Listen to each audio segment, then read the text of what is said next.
तीन साधु और एक विधवा औरत। ये एक ऐसी रोमांचक कहानी है जो सुनकर आपके रोनकटे खड़ा हो जाएगी। हिमाचल के एक सुदूर गांव में, जहां घने जंगल रहस्यों को अपने आगोश में छिपाए रखते थे, वहां एक छोटा सा गांव बसा था, कालिकापुर। गांव के लोग सादगी से जीवन जीते थे, लेकिन एक अनकही डर की छाया हमेशा उनके दिलों पर मंडराती थी। गांव के बाहर एक प्राचीन मंदिर था जो कभी भक्तों से गूंजता था, लेकिन अब वहां सन्नाटा पसरा रहता था। लोग कहते थे कि मंदिर में कोई अज्ञात शक्ति निवास करती है जो रात के समय जंगल में विचरती है। कालिकापुर में एक विधवा औरत रहती थी, सावित्री। सावित्री की उम्र लगभग 35 वर्ष थी और वह अपनी छोटी सी झोपड़ी में अकेली रहती थी। उसका पति 5 साल पहले एक रहस्यमयी तरीके से जंगल में गायब हो गया था। गांव वाले उसे दूरी बनाए रखते थे, क्योंकि कुछ का मानना था कि सावित्री के पति की गुमशुदगी के पीछे कोई शाप था। सावित्री चुपचाप अपनी जिंदगी जीती थी, लेकिन उसकी आंखों में एक गहरा दर्द और अनकहा रहस्य छिपा था। एक दिन गांव में 3 साधुओं का आगमन हुआ। ये साधु लंबे चौड़े, दाढ़ी मूंछों वाले और गेरुए वस्त्रों में लिपटे हुए थे।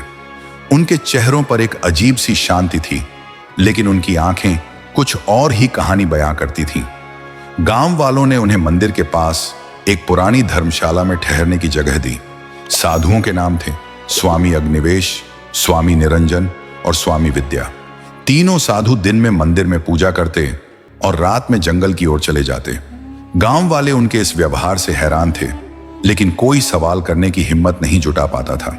एक शाम सावित्री जंगल से लकड़ियां इकट्ठा करके लौट रही थी। सूरज डूब चुका था और जंगल में अंधेरा गहराने लगा था। तभी उसे कुछ आवाजें सुनाई दी, किसी के मंत्र पढ़ने की आवाज। वह डरते डरते उस दिशा में बढ़ी। एक छोटी सी गुफा के पास तीनों साधु बैठे थे। उनके चारों ओर एक अजीब सा प्रकाश था। सावित्री ने देखा कि स्वामी अग्निवेश के हाथ में एक प्राचीन किताब थी, जिसके पन्ने पीले पड़ चुके थे। स्वामी निरंजन एक त्रिशूल लिए हुए था और स्वामी विद्या के हाथ में एक माला थी, जिसके दाने चमक रहे थे। सावित्री ने छिपकर उनकी बातें सुनने की कोशिश की। स्वामी अग्निवेश धीमी आवाज में कह रहा था, हमें वह रत्न चाहिए जो इस जंगल में कहीं छिपा है। बिना उसके हमारा मिशन अधूरा रहेगा। स्वामी निरंजन ने जवाब दिया, लेकिन हमें सावधान रहना होगा।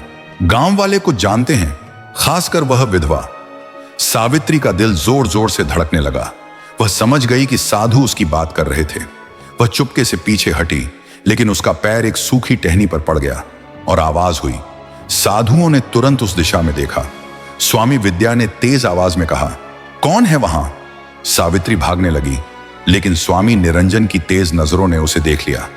रुको, स्वामी निरंजन ने कहा और तेजी से उसके पीछे दौड़ा।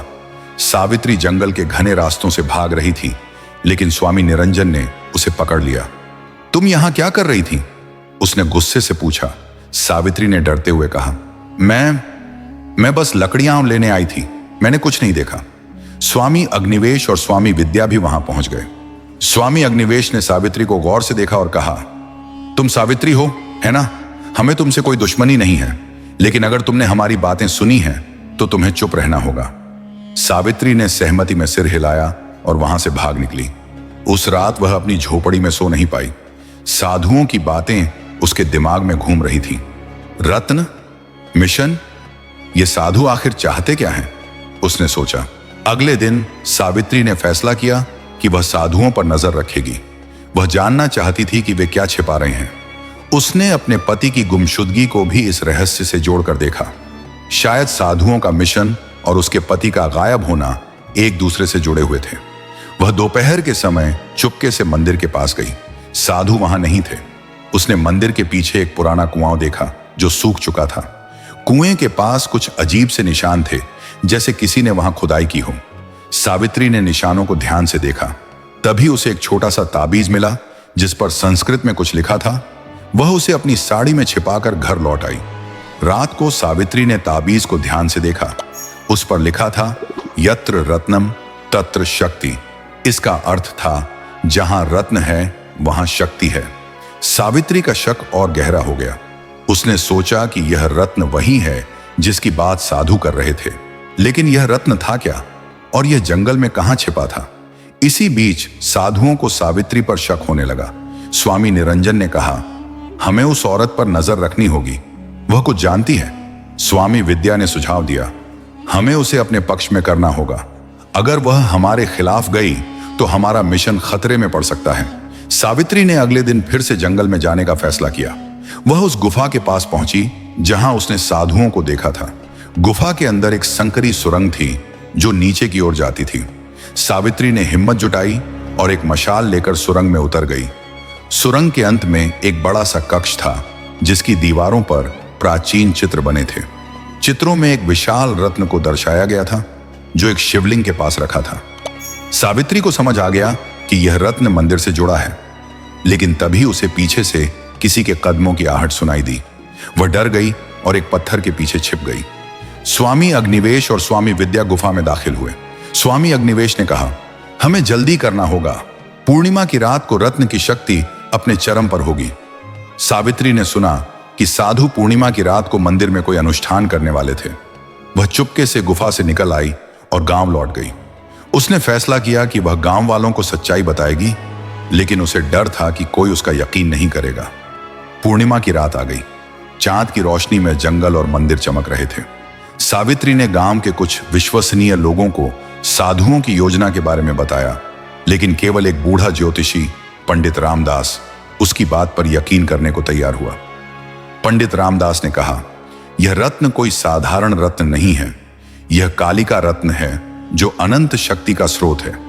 अगर यह गलत हाथों में पड़ गया तो विनाश निश्चित है।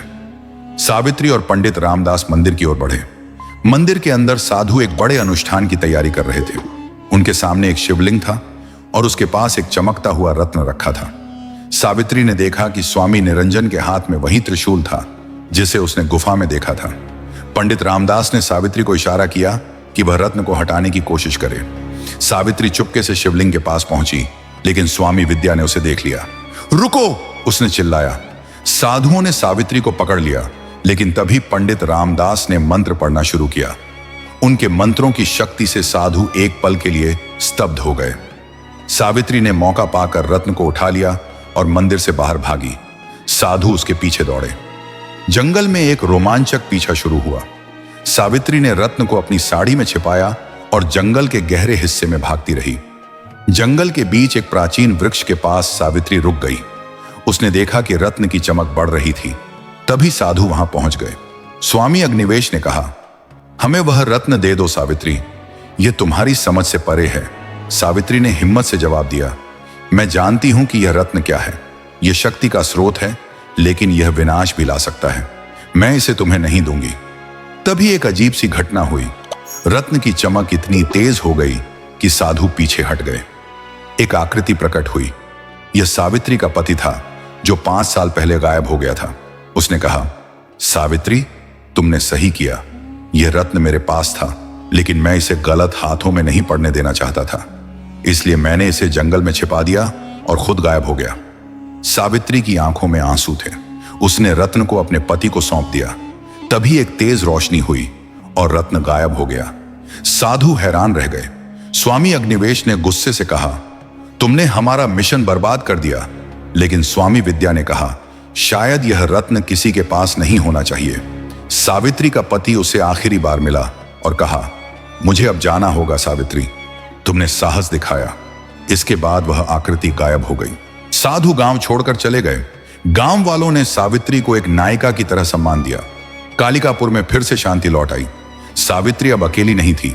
उसके पास गांव वालों का प्यार और सम्मान था, लेकिन उसके दिल में एक सवाल हमेशा रहा, वह रत्न आखिर गया कहां?